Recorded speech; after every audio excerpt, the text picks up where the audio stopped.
Yang saya tahu data Kompas itu kan diambil sebelum debat kedua. Ada debat-debat yang sudah, ada survei-survei pasca debat juga yang sudah dirilis, angkanya juga kan meningkat ya. Nah, kalau ada perpindahan, sama aja Mbak. Pemilih PDIP juga di survei-survei minimal 25%-nya ke kami.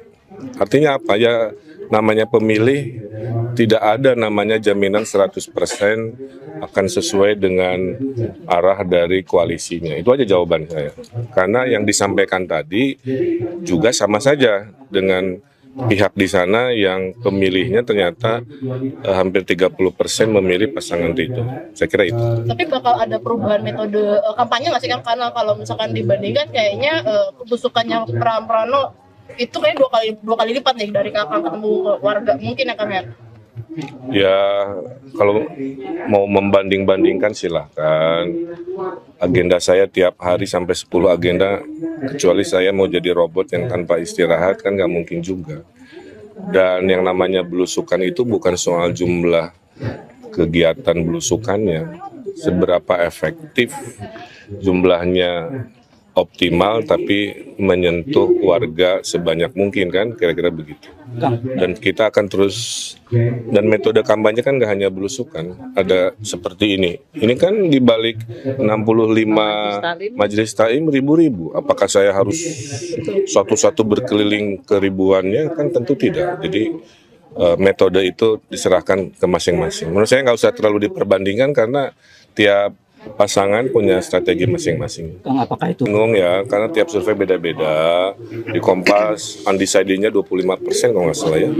Di yang lain cuma 4% coba.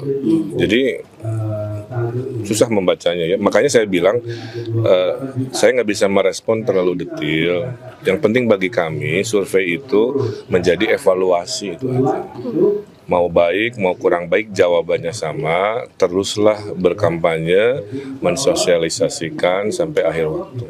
Tadi sempat menyinggung survei juga pagi ini yang keluar 3,3%. Ya, tadi kan saya sudah singgung. Kami memang dianaktirikan. Karena apa? Kami tidak punya kekuatan untuk mempengaruhi lembaga survei untuk menaikkan angka yang ditulisnya. Karena ini angka kan hanya dituliskan, Mbak. Tetapi sampel yang di survei tidak dibuka, kemudian pertanyaan-pertanyaannya juga tidak dibuka, tidak mengerti, terus si pendanaannya juga tidak dibuka. Jadi biarlah mereka melakukan ini kan semacam penggiringan opini, sehingga tapi saya yakin dan percaya bahwa rakyat sudah cukup cerdas untuk melihat, karena dari lembaga survei yang satu dengan yang lain itu tergantung siapa yang ada di belakangnya. Kita bisa melihat, makanya kan mereka ada yang kena kode etik. Tapi kenapa tidak semua? Ya, ini penting kita pahami bersama supaya rakyat jangan lagi termanipulasi. Saya mau ingatkan, baca bukunya Bill Gates, How to Lie with Statistics. Statistik dapat membangun opini, tetapi ingat mereka pakai itu untuk menggiring opini rakyat sesuai dengan agenda yang ingin mereka capai. Ya. Atau siapa yang ingin mereka menangkan, disitulah akan terlihat dari survei itu. Pak, tapi masih ada rakyat Jakarta ini sekitar 28% yang masih belum tahu siapa calon gubernurnya, tiga-tiganya ini Pak. Ya. Ini bagaimana menurut survei kan, pertanyaan saya, dari mana survei bisa tahu 28%? Gitu. Itu juga kan nggak jelas gitu. Karena banyak saya punya saudara, punya teman-teman dari mulai beberapa tahun, 10 tahun yang lalu, mereka mengatakan, kok kami nggak pernah kesempatan, istilahnya kebetulan, sempat disurvei. Belum ada, tetapi kok surveinya selalu keluar. Gitu.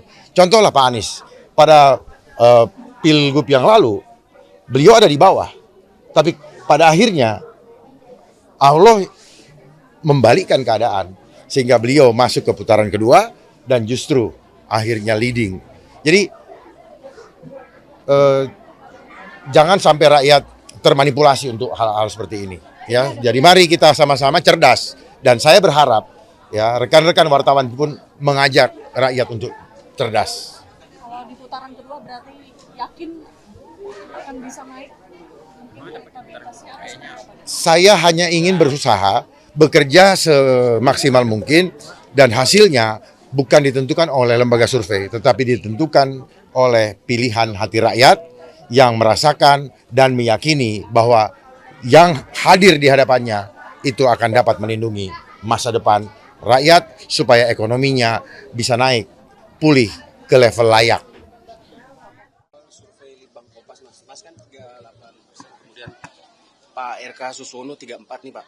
Terus pemilih yang belum menentukan pilihan masih 20%. Gimana Pak menjaga basis sama mencari pemilih yang belum menentukan? Ya, yang pertama saya sudah membaca tadi pagi. Tidak akan merubah apapun yang akan saya lakukan, saya tetap fight, saya tetap akan konsolidasi ke bawah, jadwal saya tidak akan berkurang, karena saya tahu ini masih 22 hari, sehingga apapun masih bisa terjadi, tetapi yang jelas dari hasil survei itu terlihat bahwa apa yang kami lakukan, saya dan Bang Dul itu sudah on the right track. Dari yang tidak diperhitungkan sama sekali, sekarang ada di angka 38,4. Nah, yang kedua, saya tetap meminta kepada tim jangan kemudian terlalu bersenang-senang.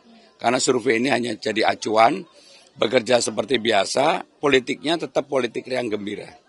Saya nggak mau sama sekali di tim saya, misalnya lah statement urusan hal-hal yang sedang menjadi debatable di pasangan nomor 1 atau nomor 2, sama sekali saya nggak mau. Makanya saya juga nggak mau berstatement apapun tentang apa yang mereka lakukan. Karena bagi saya itu prinsip bahwa dalam pilgub ini, sekali lagi saya katakan, lawan saya adalah diri saya sendiri. Seperti hari ini suara dari pagi udah hilang ya, tetap aja keliling hari ini sampai malam, sampai jam. Survei ini ada prediksi juga bisa terjadi 2 putaran, Mas? Sudah bisa membayangkan? Ya mau 1 putaran, mau 2 putaran, saya sih siap ya. Saya sih siap. Tetapi pokoknya saya sampai dengan tanggal 27, 23 adalah sudah terakhir untuk sosialisasi, saya akan fight. Sebesar apa fight-nya? Ya tidak berubah, fight-nya seperti baru mendaftar.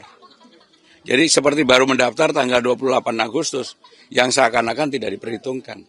Nanti katakanlah pihak lain melakukan sesuatu pada saya tidak akan membalasnya. Tapi kemarin habis kampanye Akbar jadi ada booster baru nggak sih, Mas? Yang jelas gini ya, hampir di semua tempat selalu menjadi booster baru bagi saya karena seringkali di luar dugaan saya.